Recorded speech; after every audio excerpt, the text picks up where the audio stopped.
आदरणीय दिदीबहिनी तथा दाजुभाइहरू, आज 2077 साल साउन 14 गते अर्थात् 29 जुलाई अन्तर्राष्ट्रिय बाघ दिवस 2020।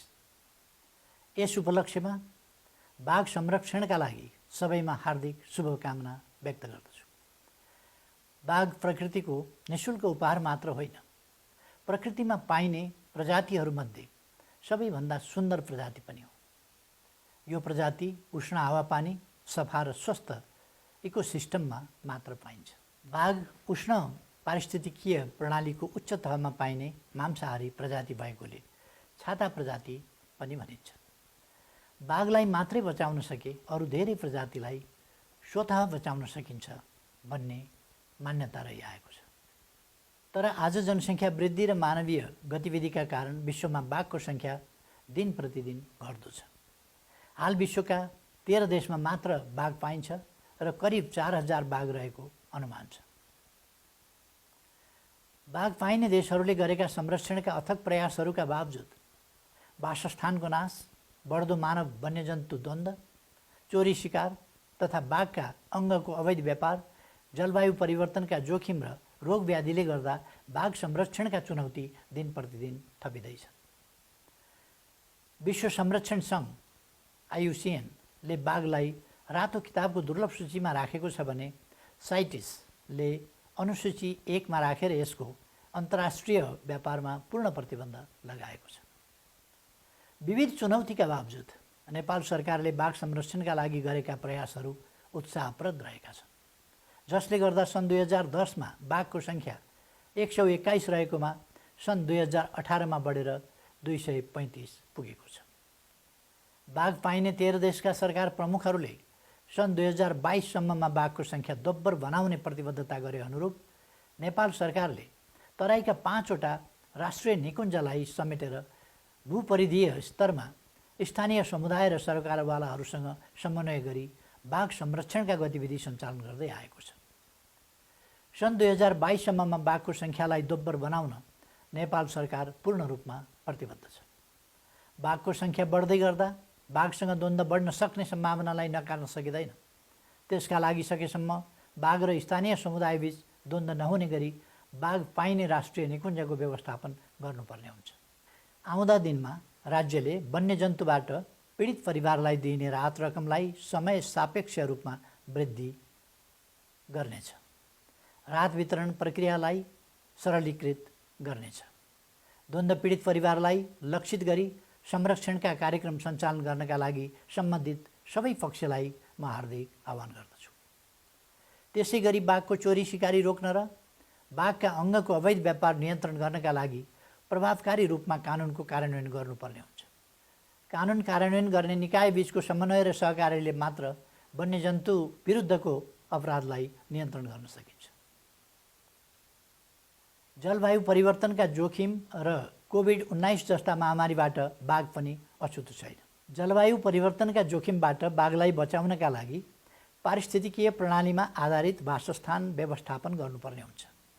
मुख्य गरी बाघको आहारा प्रजातिका लागि आवश्यक पर्ने घाँसे मैदान र सिमसार लगायतका पानीका स्रोतहरूको दिगो संरक्षणमा विशेष ध्यान दिन सम्बन्धित पक्षलाई आह्वान गर्दछु। त्यसै गरी निकुञ्जमा कार्यरत कर्मचारीको क्षमता वृद्धि दिगो निकुञ्ज व्यवस्थापनको लागि पूर्व शर्त हो भन्ने कुरामा म पूर्ण विश्वस्त छु। क्षमता अभिवृद्धि गर्ने क्रममा आधुनिक प्रविधिको प्रयोगले काममा कुशलता मात्र थप्दैन, उपलब्धिमा बढोत्तरी ल्याउने तथ्यलाई हामीले बिर्सनु हुँदैन। बाघ संरक्षण गर्दा स्थानीय समुदायको हितलाई केन्द्रमा राखी उनीहरूका हक अधिकार कुण्ठित नहुने गरी संरक्षणका कार्य गर्न पनि म हार्दिक आह्वान गर्दछु। बाघ संरक्षणका लागि रात दिन खट्ने निकुञ्ज र वनका कर्मचारी, नेपाली सेना, सशस्त्र प्रहरी बल, नेपाल प्रहरी र स्थानीय समुदायले गरेको योगदानको म उच्च प्रशंसा गर्न चाहन्छु। आर्थिक एवं प्राविधिक सहयोग जुटाई बाघ संरक्षणमा टेवा पुर्याउनु हुने सङ्घ संस्थाहरू मुख्य गरी राष्ट्रिय प्रकृति संरक्षण कोष, विश्व वन्यजन्तु कोष र जुलोजिकल सोसाइटी अफ लन्डनलाई विशेष धन्यवाद दिन चाहन्छु। बाघलाई संरक्षण गर्नु मानव जातिको कर्तव्य र दायित्व दुवै हो। बाघको वासस्थान विस्तार र व्यवस्थापन वन्यजन्तु पीडितलाई समयमा राहत, कानुनको प्रभावकारी कार्यान्वयन र बाघ संरक्षणमा अहोरात्र खट्ने कर्मचारीको क्षमता वृद्धि गर्न सक्नु पर्दछ।